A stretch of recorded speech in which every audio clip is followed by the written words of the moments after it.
Tracy Ocasio was born on August 10, 1981, to parents Joe and Elizabeth Ocasio. She attended high school in Fredericksburg, Virginia, and moved with her family in Florida in 1998. At the age of 27, she was living with her parents in a house on New Victor Road in Ocoee, Florida. On the evening of March 26, 2009, Tracy spent the evening with friends at the Florida Tap Room Restaurant and Bar on Raleigh Street to watch the Orlando Magic playoff game. Before the game started, she spoke with her mother on the phone and said she would return home later in the night, but she never arrived home and was never seen again. Surveillance video from the restaurant showed her leaving at 1:30 a.m. with a man. Her yellow two-door 2002 Chevrolet Cobalt was found abandoned 15 miles from the bar on Franklin Street in Ocoee. Her keys, cell phone, and wallet were all missing. Investigators identified the man leaving the bar with Tracy on the night she went missing as 28-year-old James Hadaway, and to this day, he is alleged to have killed Tracy. At the time, he was brought in for questioning and told police he had met Tracy about 2 weeks before her disappearance at the tap room. She had reportedly gave him a ride to his home in the 100 block of Lyle Street, but left shortly after on her own. He said he had proposed they go smoke together, but she didn't like the drugs he had. However, Tracy's cell phone records contradicted his claim and showed she was in the area near or at Hadaway's house until 8:30 a.m. on May 27th. The vacant lot her car was found in was only about 150 yards away from his home. In June 2009, a search warrant was executed on his house, but police did not find any evidence that linked him to Tracy's disappearance.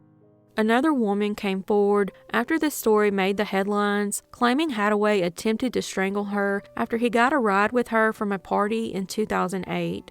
She managed to escape and alert neighbors, and Hadaway fled the scene. Before she got away, however, he slammed her face into the concrete when she fell. 2 years later, Hadaway was sentenced to life in prison for first-degree attempted murder. Hadaway has also been linked to the disappearance of Chris George, a man from Opopka who went missing 15 months prior to Tracy and was last seen with Hadaway. In July of 2011, bones recovered from a lake in Opopka were positively identified as belonging to Chris. However, due to the advanced decomposition of his remains, his cause of death remains unknown. There are also similarities to the Jennifer Kessie case. She was also from Ocoee, just like Tracy, and has been missing since January 23, 2006. Her car was also found abandoned at another apartment complex a mile from hers.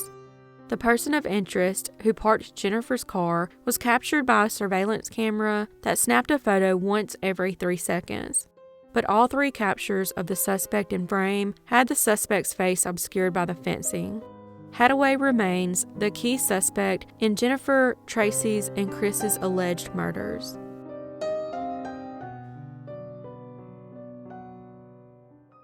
Marsha Kaye Lyle was born in 1978 and was a devout Christian and Seventh-day Adventist. Her sister described her as modest and pure and the kindest person she's ever met. She graduated from the University of Central Florida and was a youth leader for the Pathfinders program at her Seventh-day Adventist church. She didn't drink alcohol or date anyone per her religious beliefs. At the end of 2019, she moved from Florida to Seal, Alabama to be closer to her church family. Her sister and mother agreed they would take turns calling her each Tuesday and Thursday to check on her. Sadly, she suffered from multiple health issues. At the age of 41, she had an inoperable brain tumor, which she had been living with for years, which caused her to suffer with schizoaffective disorder, a mix of bipolar and schizophrenia. In May of 2020, her family became concerned because she wasn't answering their calls and her mailbox was full. So on May 3rd, they asked the police to do a welfare check. When police checked on Marsha, they found her in bed with no obvious signs of distress, but she still didn't contact her family. 2 days later, her mother and sister asked the property manager at Marsha's home to check on her. The property manager also found her in bed and said she was not her normal self. Later that night, neighbors saw Marsha pack her car and drive away from the home. Because she had a joint bank account with her mother, her family was able to create a timeline of her activities based on the bank records. She stopped at a gas station in Lake Pennsauken, Florida on May 6th. The next day, she booked a room at the Port LaBelle Inn in LaBelle, Florida. She reserved the room for a week, but checked out the next morning. Her family believes she was trying to get home to her mother in Clewiston, Florida, but got confused even though she was only 30 minutes away. She also made other purchases in Northport and Sarasota that same day. Early on the afternoon of May 8th, she bought gas at a Pilot gas station in Jasper, Florida around 1 p.m. An image of her was caught that day at a Walgreens pharmacy on Park Street in Jacksonville, Florida at 3:35 p.m. She had purchased soap and paper towels, and this was the last time she used her debit card. She was known to usually wear a wig, a head wrap, or a scarf, but she was seen in the image that day without any of that and looked much older. Nearly 3 hours later, she was seen on a security camera of a uniform shop on Phillips Highway in Jacksonville, walking away from her car in the parking lot. This was the last known sighting of her. Her family said she appeared to have aged drastically and noted she was not wearing her usual head covering. She never returned to her white 2013 Toyota Yaris, which was towed away 2 weeks later. Her mother received the receipt a week later from the towing company, and that is how she began to put pieces together of her daughter's last known steps from earlier in the month. Marsha's family said that she loved to be alone with God and may have gone to a wooded area for peace and quiet, but would never go this long without trying to contact a family member. Cadaver dogs searched the surrounding areas but found nothing. Along with the possibility of her en route to her mother's home in Clewiston, Florida, she may have also been trying to find her sister's former home in Orange Park, Florida. As of today, Marsha has not been found, and this case remains unsolved.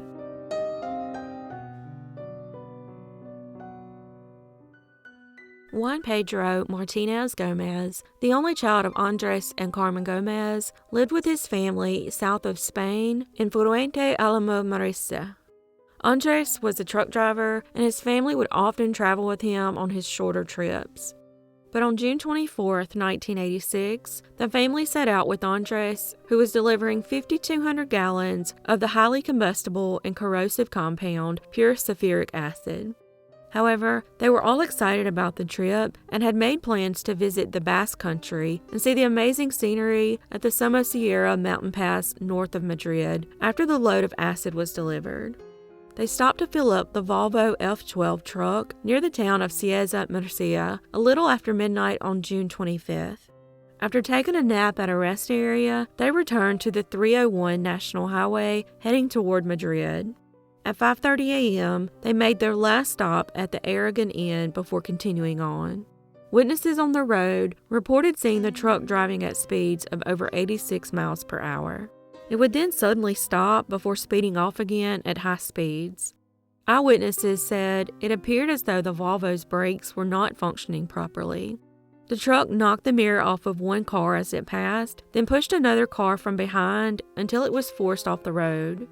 Finally, it smashed into an oncoming vehicle, causing it to overturn and rupture the sulfuric acid load all over the road. Authorities rushed to the scene to contain the environmental damage, and cleanup specialists were brought to clean up the spill. After about 3 hours, when it was safe to approach the truck, they found a man and woman in the cabin of the truck, deceased and doused in the acid. At the time, authorities didn't know that there had actually been 3 people in the vehicle. It wasn't until Juan's grandparents asked where their grandson was that they realized they had a missing child. Fearing that the boy was perhaps injured, the crews and police scoured the site of the crash, but there was no trace of him. The only indication that he had even been in the cab with his parents was a single shoe. Some believed that Juan might have possibly been completely dissolved by the sulfuric acid. So an experiment was done on animal remains to determine if this theory was plausible. However, after taking at least 5 days for the acid to affect the animal bones, chemists determined it was virtually impossible, and that theory was ruled out. The police interviewed witnesses to the events leading up to the accident. It was then that the true bizarre nature of the story became evident. Witnesses who had seen the strange behavior of the truck before the accident stated that they had also seen a white van traveling in front of the truck. This van had also been behaving in a strange manner, accelerating and slamming on brakes. The truck's tachometer, which measures and logs the speed of the vehicle, was still intact and showed that they had reached their scheduled stops, including a stop at a gas station and the stop at Aragon Inn. A waiter recalled seeing the family and said they came and went without incident. It was also found, however, that following the inn, the truck would make 7 sudden stops during the ascension of the pass, with the shortest stop lasting less than 1 second and the longest one near the peak lasting 20 seconds. Truckers that usually drove that route said that they usually make 1 stop at most and 2 is a waste of time. Furthermore, there was no traffic jams that would explain the odd stops. Examination of the truck showed that the brakes were not damaged, which means Andre's speed was voluntary. This leads some to speculate that Juan had been kidnapped by the couple in the white van and Andres was chasing them. The trucker that was run off the road by the family stated that he saw a white Nissan van stop by his vehicle immediately after the accident. A man with a mustache and foreign accent got out with a blonde woman and told him not to worry, that she was a nurse. She checked his injuries, then moved on to the vehicle that hit the Volvo head-on and then disappeared from sight. Strangely, witnesses who saw the accident also claimed to see a white van stop at the scene and saw a Nordic-looking man and woman get out. They were described as very tall, pale people who were wearing long white coats. They quickly walked over to the cab of the Volvo, retrieved a small package, and then drove off at high speeds. However, the details of the mysterious couple are vague and cannot be fully verified. It was even theorized that Andres may have been forced to traffic drugs and Juan was kidnapped as ransom. It is speculated that the package the couple retrieved after the accident could have been drugs. Allegedly, a year after the accident, 2 pounds of heroin was found in a hidden compartment in the Volvo's trailer.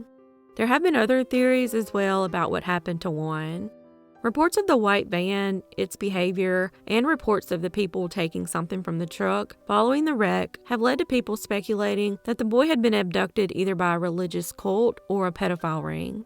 People point out that the behavior of the truck may have indicated that his father may have been aware of the kidnap attempt and was trying to shake off the white van. Others theorize that Juan survived the initial accident and the other persons involved in the crash tried to get him to a hospital, but he died in the process, and they hid the body because they didn't want to have any problems with the law. Juan Pedro has never been found, and as of today, this case remains unsolved.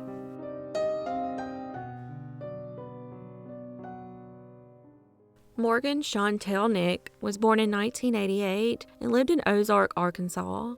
On June 9, 1995, at the age of 6, she went to a Little League baseball game with her mother Colleen at the Wofford ball fields.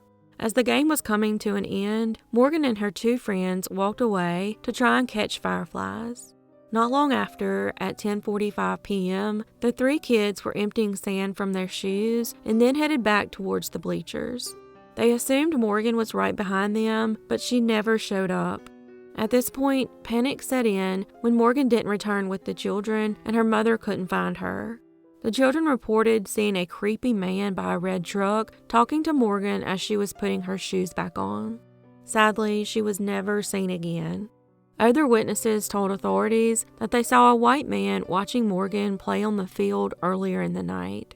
The man apparently approached a group of children playing with Morgan and asked them a question, but investigators have not publicly released details about the conversation. The suspect is described as having dark hair with gray spots in it, which was combed to the back and possibly curly, and he had a mustache and a hairy chest. He was wearing cut-off blue jean shorts, no shirt or shoes, and spoke with a hillbilly-type accent.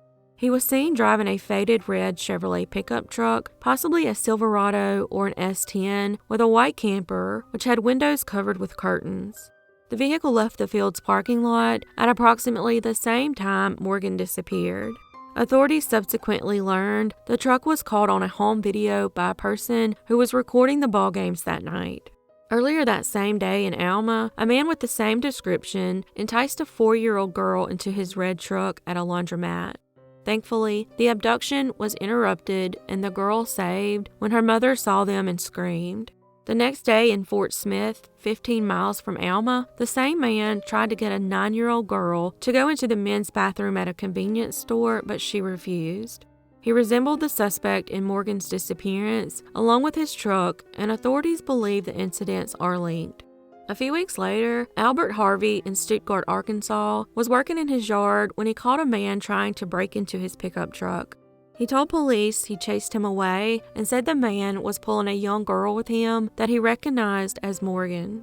A massive search took place in Stuttgart overnight, and Morgan's parents, Colleen and John, were even flown in by private plane. Authorities used search dogs and even helicopters, but found nothing. Harvey was given 2 polygraphs during this time and failed both. He finally admitted that someone did try and break into his truck, but the person did not have a child with them. He apologized to law enforcement and the search teams who were searching in the mosquito-infested heat and was subsequently arrested. On January 15, 2002, police conducted a dig on a private piece of land in Booneville, Arkansas, after they received a detailed tip that claimed Morgan might have been buried there, but nothing was found. On November 15, 2010, a confidential informant told police that he believed Morgan was buried at the home of a convicted child molester in Spiro, Oklahoma.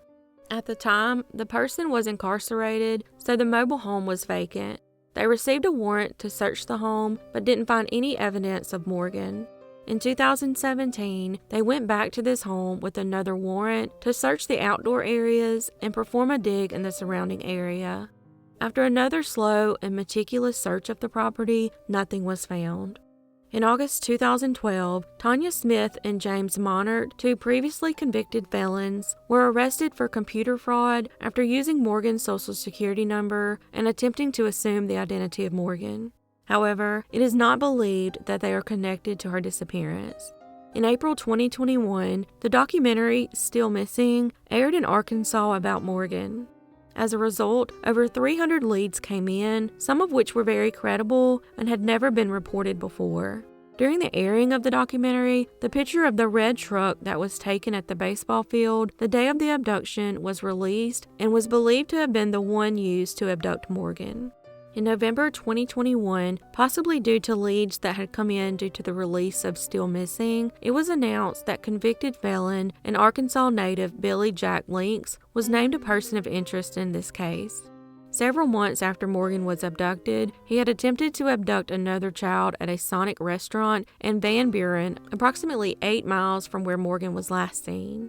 He allegedly drove a red Chevy truck that was described as similar to the red truck that was seen at the baseball field where Morgan was last seen. Although Links died in prison in 2000, law enforcement is seeking to interview people who knew him to determine if he was connected to this case. In February of 2022, a local Arkansas news station reported that several items of interest were obtained from Links' truck back in 1995 with DNA on it. These items included hair fibers, a machete, rope, tarp, duct tape, and even blood under one of the seats. However, it is currently unknown how much of this evidence still exists and whether or not it is currently being analyzed in connection with this case. Since her kidnapping, Arkansas has named its missing child alerts after Morgan, and a foundation was created in her name by her mother, Colleen, to help other parents of abducted children. She also became a leading activist for missing children. Morgan has never been found, and as of today, this case remains unsolved.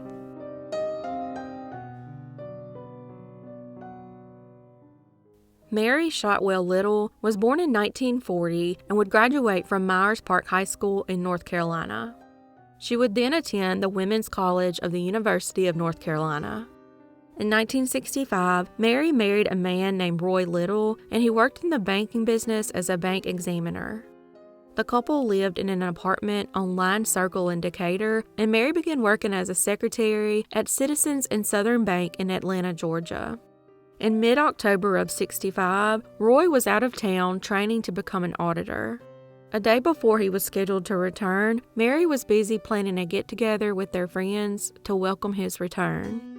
On October 14, 1965, she bought groceries after work at the Colonial Grocery Store at Lenox Square and then met a coworker for dinner at the Piccadilly Cafeteria in the Lenox Square Shopping Center in the upscale Buckhead neighborhood of Atlanta. Mary was reportedly in good spirits at the time and spoke happily about her married life.